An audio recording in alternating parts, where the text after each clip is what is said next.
She gets hungry for dinner at 8. She loves the theater and never comes late. She never bothers with people she hates. That's why the lady is a tramp.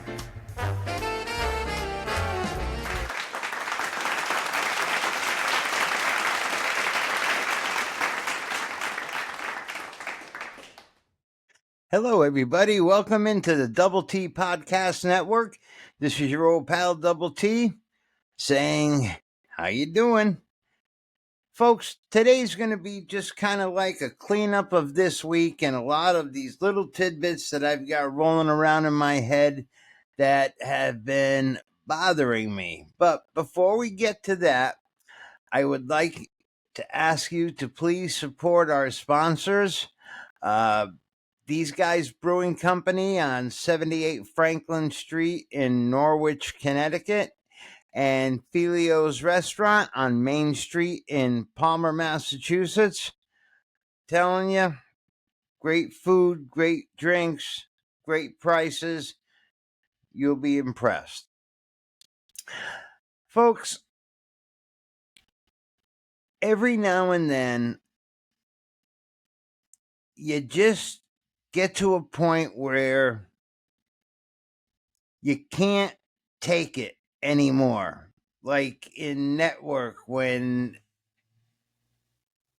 think his name was Howard Beale, was screaming out the top of the window, I'm as mad as hell and I can't take it anymore. I'm tired of being lied to. I'm tired of being lied to by the press. I'm tired of being lied to by the White House, by the Secret Service, by the FBI, by the CIA, the whole Department of Justice. I'm just tired of it. I do a lot of research to bring you what I feel is newsworthy. I watch a lot of congressional hearings. I watch a lot of senatorial hearings. Something's rotten on Pennsylvania Avenue. Okay. We saw this past week that our president, Joe Biden, now, we all know that I'm not a Joe Biden guy, but you have heard me say repeatedly over the past few months that I have empathy for this man now because what I feel that they're doing to him is elder abuse. So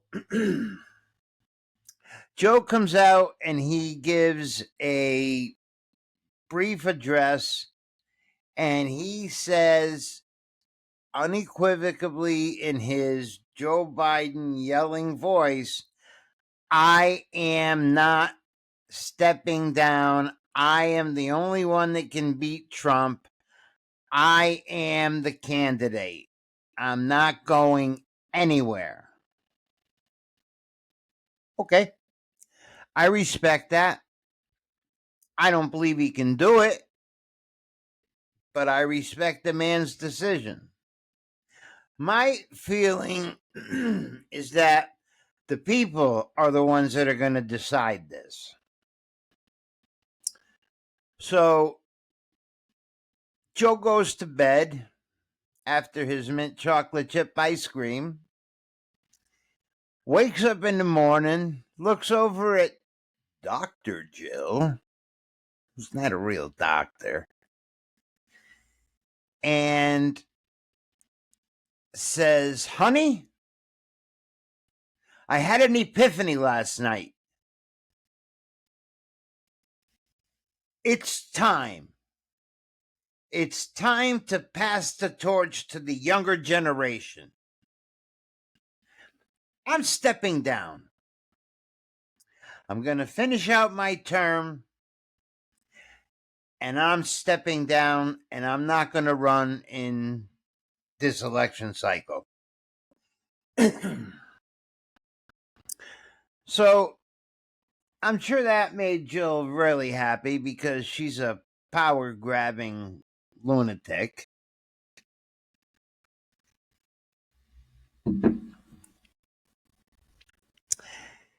And what we get is a post on X, which is not on presidential stationery. It's on a plain white piece of paper stating this fact and signed by Joe Biden. Now, folks, do your due diligence. Go to Google and Google Joe Biden's signature. Look at 20 of them. And then look at the signature on this letter. It is not his signature at all. So my guess is that the epiphany that Joe had was after he made his impassioned speech. He either got a visit. My vision of this visit is that he's in his room, sitting in his chair, eating his mint chocolate chip ice cream, and all of a sudden, the wind kicks up and the leaves are going all around. Something like, the Wizard of Oz, and the window flies open, and then all of a sudden, Nancy Pelosi comes flying in on her broom, and then right behind her are the flying idiots from the Wizard of Oz, Barack Obama and Chuck Schumer. And they looked at Joe and said, Joe, you're a nice guy, but you're all done. You've outlived your usefulness. You are not going to be the candidate for this election cycle.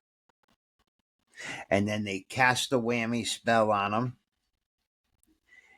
Joe finished his ice cream after they left, then he went to bed, and when he woke up, he had the whammy on him. And that was his epiphany. So the three monkeys, that run the Democratic Party made the post for him. Somebody signed his name. And my guess is who's his chief of staff? Blinken? I forget. I can't follow all these people. And Joe's out. It wasn't till a day after that he endorsed Kamala. It took Obama almost a week to endorse Kamala. And that's kind of funny because Kamala was Obama's girl going into 2020. The unfortunate thing was she couldn't gather a delegate or a vote. So she marched right out of there. Kamala's another story. I mean, Kamala's claim to fame and how she rose in politics was Willie Brown, her relationship with a married man, Willie Brown, who was the Pope of San Francisco politics. And anything that happened in San Francisco went through Willie Brown. And Kamala went through Willie Brown. Believe me if I tell you. Not sure if she was married at the time. Wouldn't surprise me either way. Willie was. Although he was estranged. What does it matter in Washington? So that's how she started, became a prosecutor, became the Attorney General, and then became a senator. That's our girl Kamala. We'll get to her later.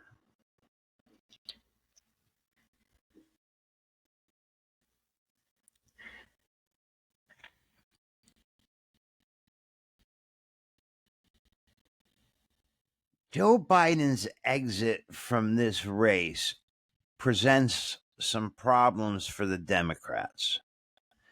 The first problem that it presents is I don't believe she can use Joe Biden's money, even though it was Biden Harris. I don't believe she can use Biden money. So that money goes to the Democratic Party. But she's got a ton of money coming in right now. They've coronated her. She is now the sweetheart of the party. She's surging in the polls, and this is all to be expected. But I can't wait to see her on a debate stage with Trump, because my darling Kamala doesn't have a record to run on. Oh, I'm sorry. I'm wrong. Marked it down on the calendar. Double T was wrong today. She does have a record to run on. Her handling of the border. She was the border czar. Anything that Biden did had her full support.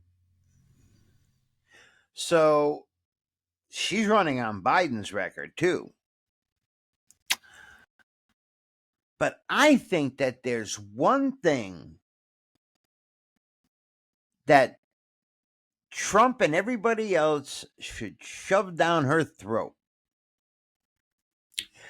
She was part of the conspiracy that covered up Joe's cognitive problems for the last 2 years. She was part of the conspiracy because she knew deep down that she was going to get the brass ring. That's why she kissed his ass and did everything she was supposed to do, because here's our girl Kamala. Now, just a couple of things about Kamala right now. Just one thing, actually. Elon Musk, by the way, put out a phenomenal campaign ad. You really got to check it out. Go to YouTube and check it out. It's hysterical. And it ends with the famous passage of time quote. You remember the passage of time? Time is like the passage of time, and the wheels go round and round and round. That she's amazing. She's a wordsmith. I mean, she got nothing on Dale Carnegie, or Dale Carnegie got nothing on her, I should say. But Kamala's first question that she answered about anything to do with policy was, would she be in favor of paying out reparations? And she said, oh, absolutely. Now, listen, folks, I'm not a racist, but this is stuff that happened over 200 years ago. All right, I know it happened into the 60s. I get it. I didn't do it. You didn't do it. Nobody that's of any great importance today did it. And the ones that are slowly dying off, when are we going to be able to sit at a table, come together in peace, and forget about this? I mean, honestly, are we're still talking about reparations? We don't have enough money to feed our people, take care of our veterans, fix our southern border. I mean, you can't afford to buy groceries and put gas in your car, and you want to pay reparations? This woman's out of her mind. Okay.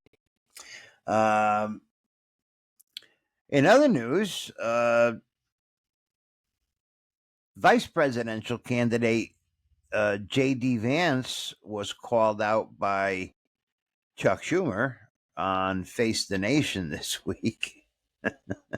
Chuck's always good for a laugh. I mean, you do know that Chuck's related to Amy Schumer, the comedian, and I'm not sure which one's more funny because I really don't like either one of them. But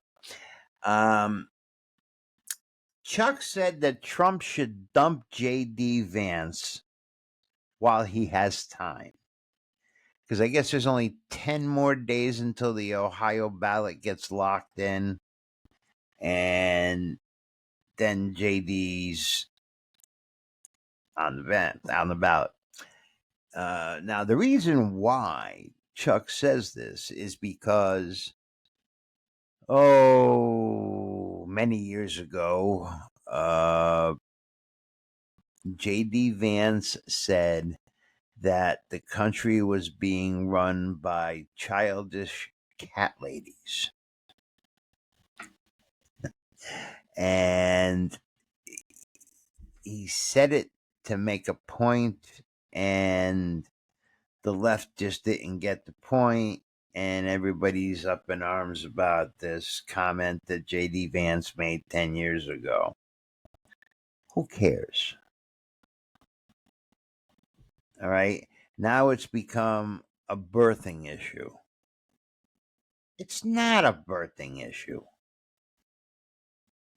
I mean, tell me, anybody that works in this audience, that there's not one person at your job that you might look at and think and say, she got to be living alone with 62 cats in her house.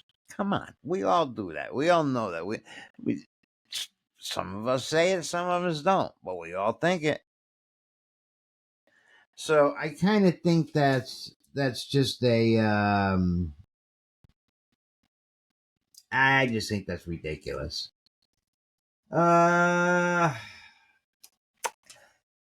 Something has been bothering me.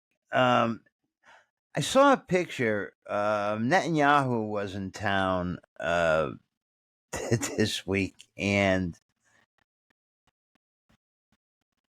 I saw a picture of Netanyahu standing next to Biden, and Biden was clearly taller than Netanyahu by a lot. By 3 inches easily. And I never recalled Biden being that tall, so I looked it up, and Biden is listed as 6 foot, and so is Netanyahu. They were standing on the same floor. I do not believe that Biden wears lifts. And when I said this earlier, that something's rotten in Pennsylvania Avenue, I mean it. I am not a conspiracy theorist. All right, but there's some wild conspiracy theories rolling around out there. Okay, I want you to go back and Google Jim Carrey playing Joe Biden on Saturday Night Live.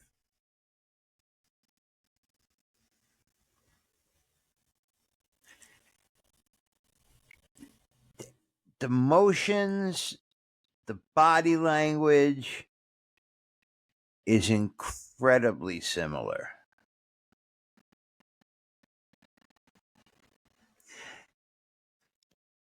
I wanted to let you know that coming up on our next show, we have former Connecticut veteran state investigator and former FBI agent Greg Dillon, author of the book Thin Blue Lie. You might remember Greg from last season. We're going to bring Greg on for his take on the Trump assassination and what's going on in the Department of Justice at this point. I look forward to Greg's insights because they're always spot on. So that'll be on our next show. So, just getting back to what we were talking about earlier, of how Biden's exit affects things. From what I've been able to gather, there are certain states that they're not going to be able to pull Biden's name off the ballot, which I thought might be interesting. So that's really kind of interesting because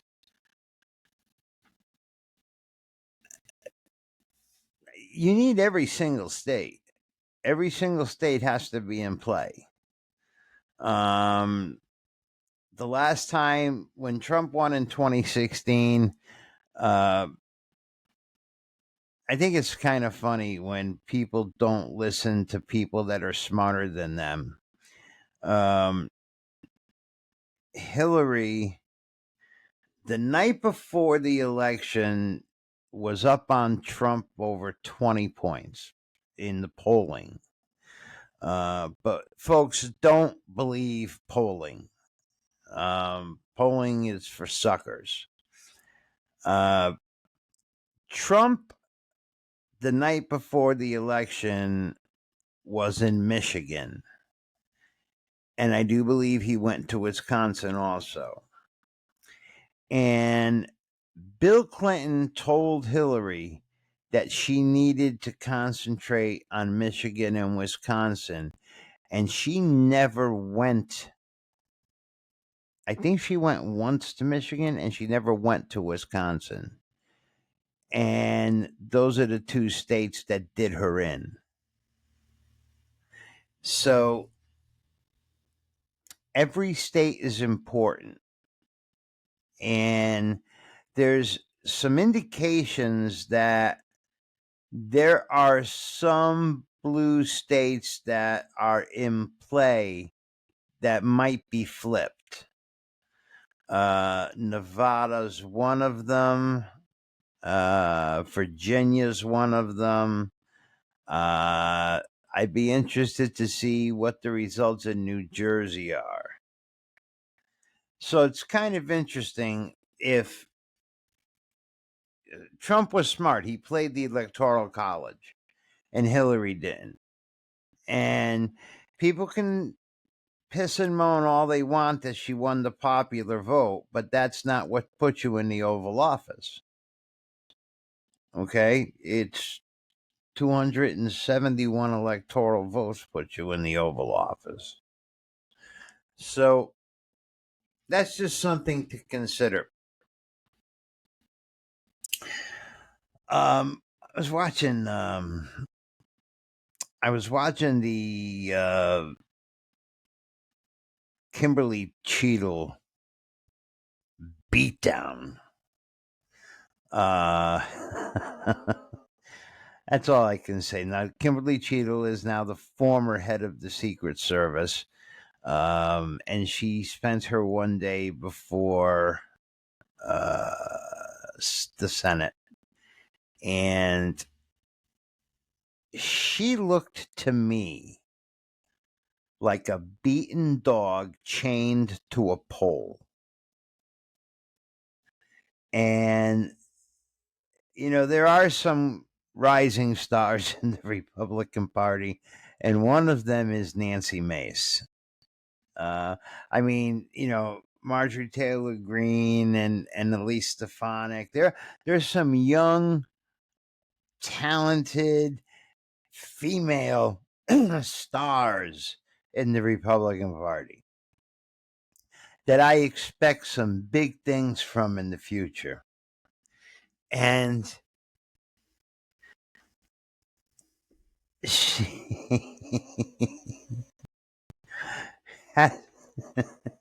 I'm sorry.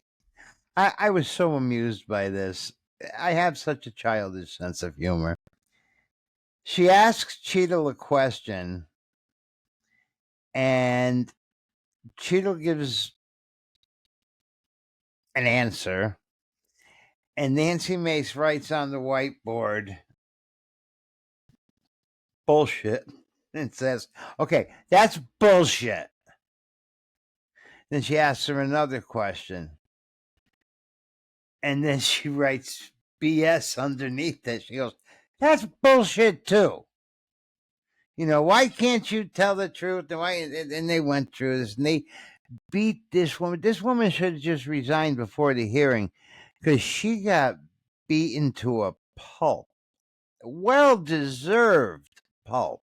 She should have been fired that day. Biden should have fired her that day.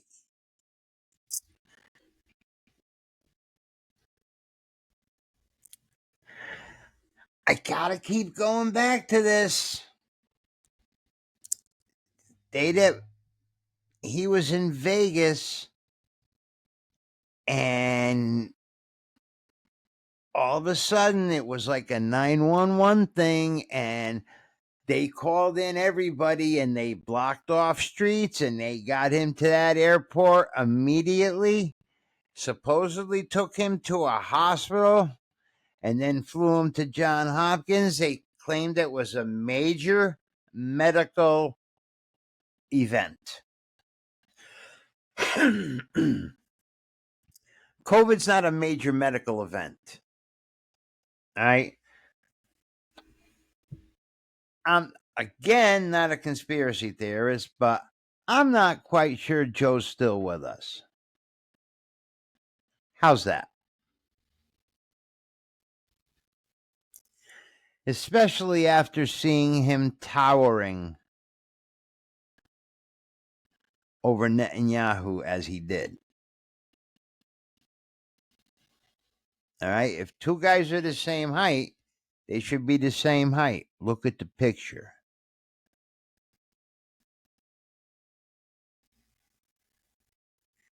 Now, before I came on to do this, I quickly looked up for the month of July the president's daily schedule. The president has nothing on his schedule before 11:45 a.m. and generally nothing on his schedule after 4 p.m. So the president works 4 hours a day. Now, I've looked up other presidents' schedules. They were jam-packed. Jam-packed. From early in the morning to late at night. Okay, that's further evidence that he's not up to the task.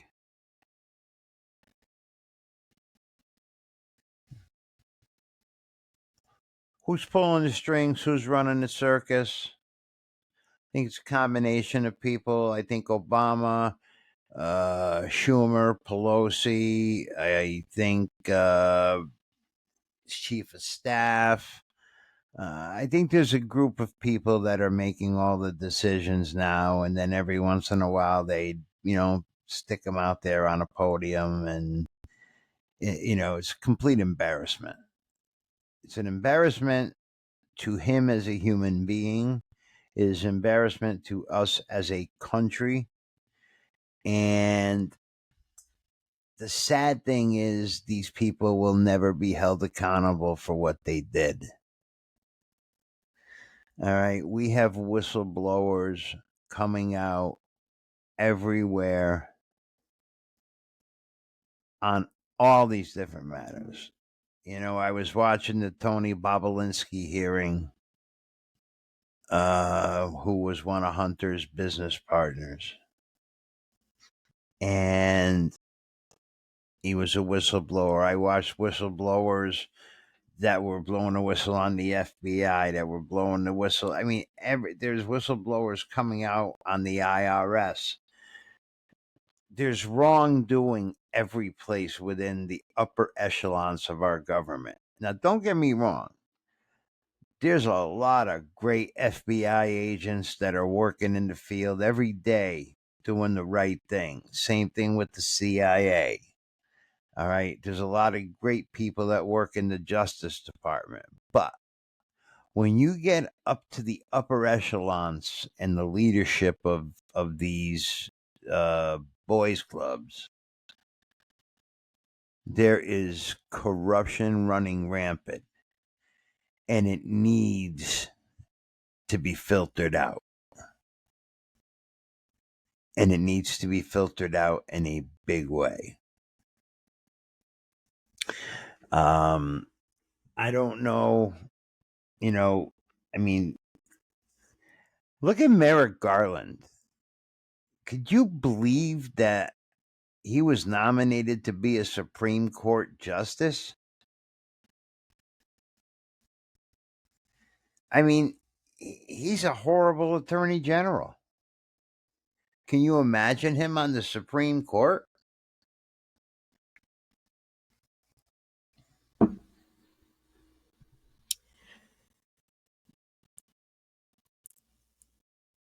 We are in the midst of a civil war.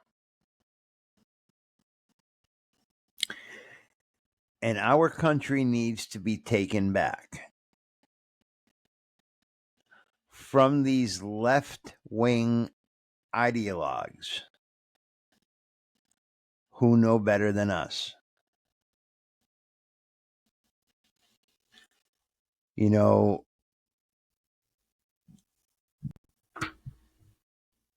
DEI, I'm all for it. But did you see the 2 female Secret Service agents on Trump's detail that day? They nicknamed one of them Melissa McCarthy. That was the one that couldn't holster her gun. And one was hiding behind President Trump. Diversity, equity, and inclusion. I'm all for it, if it's done right. I don't think we should be teaching critical race theory in schools.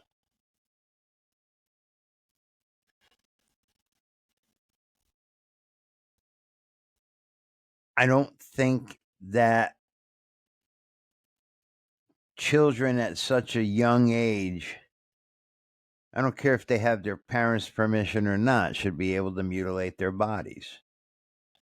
Because I don't think children have the capacity to make that decision rationally. Because it's something they could possibly regret down the road. I think we need to put God back into our country, back into our schools. I think we need to honor our history and learn from our history so we don't repeat our history. I think we need to work across the aisle to get things done. It shouldn't be a he's wrong, I'm right. It should be, this is the way I want to do this. Okay, this is the way you want to do this. Now let's sit and figure out a way that we can get this done together. That is what a constitutional republic does. Right now, it's all power plays, it's all power grabs, it's all clickbait stuff.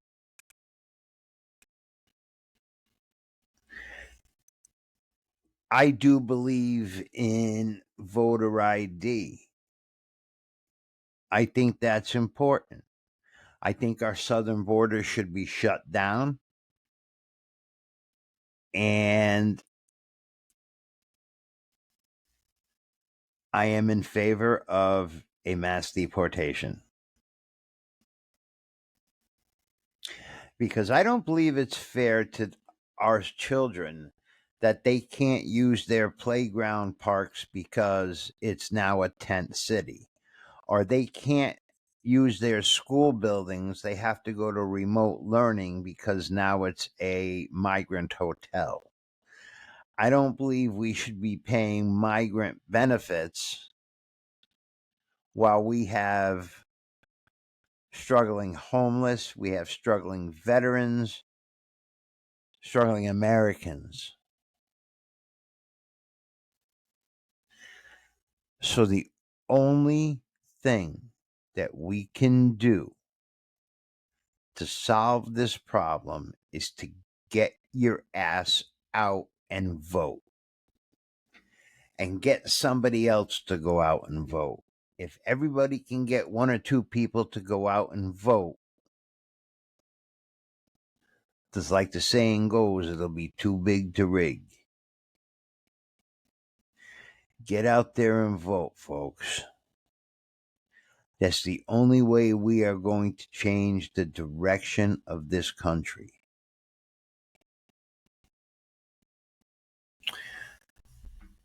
Folks, tomorrow is granted to no one. So if you have an opportunity to stop and smell the roses, I suggest you take that chance. Take that opportunity. If you have a chance to do a random act of kindness for a stranger, take that opportunity. For if everybody did a random act of kindness for somebody, this world would be a much better place to live. Don't forget, coming up on our next show is Greg Dillon, former FBI agent and Connecticut special investigator. And until we meet again, this is Double T saying ciao, ciao.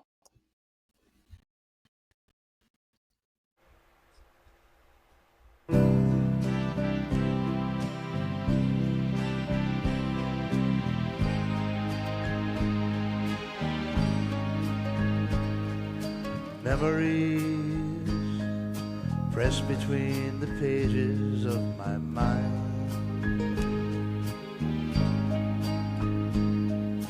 Memories sweeping through the ages just like wine. Quiet thoughts come floating down and settle softly to the ground like golden autumn leaves around my feet. I touch them and they burst apart with sweet memories.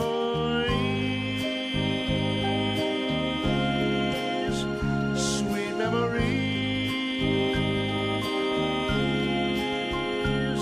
of holding hands and red bouquets and twilights trimmed in purple haze, laughing eyes and simple ways, quiet nights and gentle days with you.